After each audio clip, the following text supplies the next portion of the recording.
এক মহিলা প্রশ্ন করছে ডক্টর জাকির নায়েককে, আচ্ছা আপনি তো বললেন হিন্দু মুসলমান খ্রিস্টান বৌদ্ধ সব ভাই ভাই, তো সব যদি আমরা ভাই ভাই হই, আমি তো হিন্দু, ওই মহিলা বলছে আমি তো হিন্দু, তা আপনার মক্কা মদিনে আমরা যাইতে পারি না কেন? এটা কঠিন প্রশ্ন। আমি চিন্তা করলাম কি জবাব দেয়, আমার কাছেও জবাব আছে, কিন্তু উনি কি বলেন সেটা শোনা দরকার। উনি জবাব দিলেন, বোন আপনার বাড়ি কই? কই তো ইন্ডিয়ায়। জন্মস্থান কোথায়? এখানে। আমার জন্মস্থানও এখানে।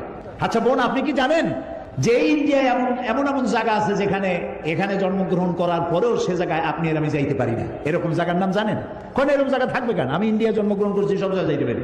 উনি বললেন মোটেই না, এখানে এমন এমন জায়গা আছে যেখানে আপনি আমি প্রবেশ করতে পারবো না, তার নাম ক্যান্টনমেন্ট। ক্যান্টনমেন্টে আপনিও ঢুকতে পারবেন না, আমিও ঢুকতে পারবো না।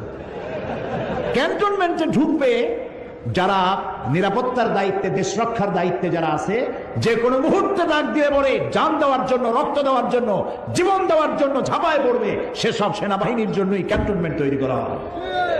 ওখানে